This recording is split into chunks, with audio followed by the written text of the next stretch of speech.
So yun, what's up mga Repa Pips? Ngayon magpe-paint tayo dito ng kulay metallic silver.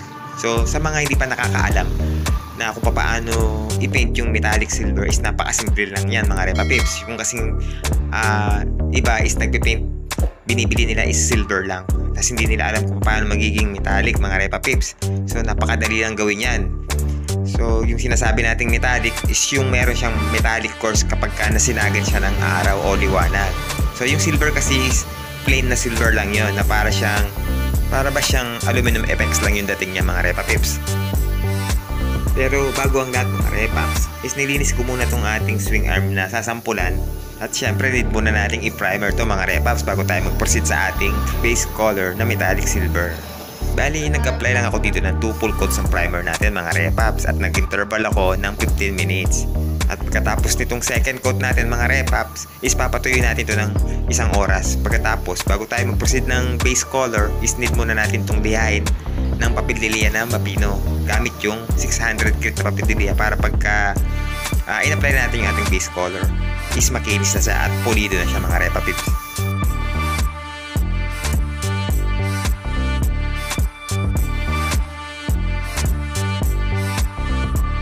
Dahil pagkalipas nga ng 1 oras, kagaya sinabi ko kanina at napatayo na natin to, is nilihan na natin to ng 600 grit na pinong papel lilya mga Repaps. Pinadaanan ko to buong buo yan, no? Makinis na siya bago tayo mag-proceed sa ating base na ito, metallic coarse silver. So bali ang gagawin nyo mga Repaps kapag bibili kayo sa paint center is sabihin nyo lang yung metallic coarse.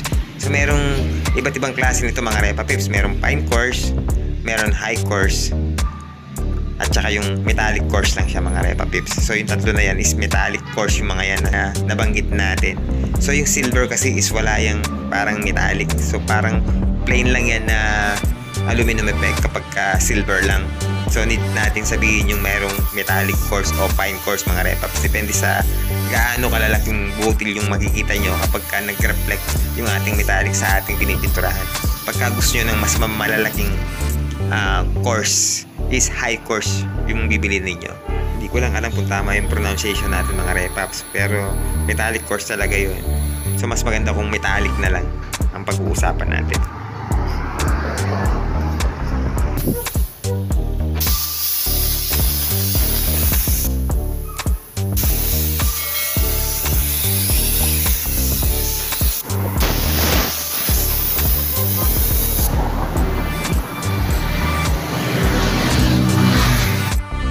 Bali pagkatapos natin ma-applyan ng metallic coarse silver yung ating project mga Repa Pips, syempre need natin yan na i-laminate para mas magandang yung kalalabasan ng ating pinaint.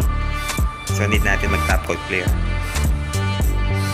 Bali ang ginawa ko pa dito is sinabit ko na lang siya muna para ma-applyan natin ito ng top coat lahat po mga Repa Pips. Mahirap kasi pagka nakasandal lang siya yung sa likod is hindi yan ma-applyan agad. So mas magandang nakahang na lang siya para buo ko siyang ma-applyan ng top coat natin. Bali sa kapal nga pala ng top coat clear na ilalagay natin mga Repaps, mas advice ko sa inyo kung triple coats na yung gagawin natin at mag-interval tayo ng 10 minutes na drying time syempre para iwas yung may manuluman sa ating top coat clear.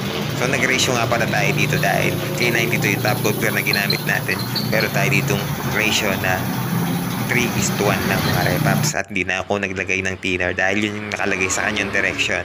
So, bali, ganyan lang yung kadali mga Repaps kung paano tayo mag-paint ng metallic silver.